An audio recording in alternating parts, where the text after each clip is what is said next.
Gəlin 7-ci suala baxaq. Deməli, deyir, bu denkləmin kökləri nədir? A və B-dir. Gəlin birinci bu tənliyin köklərini tapaq. Tənliyin köklərini tapmaq üçün də ən yaxşısı ortaq məxrəcə gətirmək lazımdır. Ortaq məxrəcə ilə buradan edəcəm. Ortaq məxrəc nədir? X minus 6-dır, düzdür. Deməli, bu hissəni nəyə vurmalıyam? X minus 6-ya vurmalıyam. Olur, x üstə gəlsin 6 vurulsun x minus 6, çıxılsın 6x nəyə bərabərdir? 1-ə bərabərdir. Bu hansı müxtəsər bölmə düsturudur? A kvadratı çıxılsın B kvadratı müxtəsər bölmə düsturudur. Açanda deməli alıram ki, bu hissədən yazıram.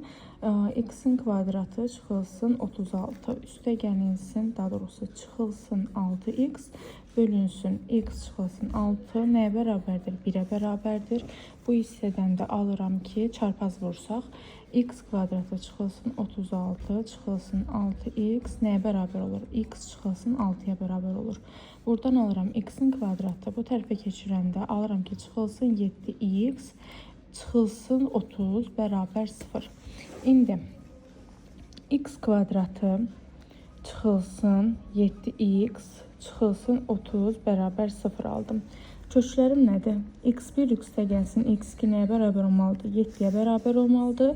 x1 vurulsun, x2 nəyə bərabər olmalıdır? Mənfi 30-a bərabər olmalıdır. Hasili mənfi 30, cəmi 7 olan ədədlərim hansılardır? Mənfi 3 ilə 10-dur. Deməli, mənim 10-da vuruqlarım nə olacaq? X çıxılsın 10, x plus 3 bərabər 0. Köklərim də olur. X1 bərabərdir mənfi 3-ə, x2 də bərabərdir 10-a. Sonra məndən şərtdə nə deyir? Köklərimdir. Deməli, A ilə B-miz mənfi 3 ilə 10-dur. Amma məndən şərtdə deyir ki, A B-dən kiçikdir. A B-dən kiçikdirsə, deməli, A nəyə bərabərdir? Mənfi 3-ə bərabərdir. B nəyə bərabərdir? 10-a bərabərdir. Gətirəcəm, bax, bu ifadədə yerinə qoyacam. Yerinə qoyanda alıram ki, 7 vurulsun 10 bölünsün. 4-ü mənfi 3-ə vurursan, 4 vurulsun mənfi 3, üstünə gəlinsin 2. Onun da cavabı ilə deməli mənfi 7. Cavabım B variantı.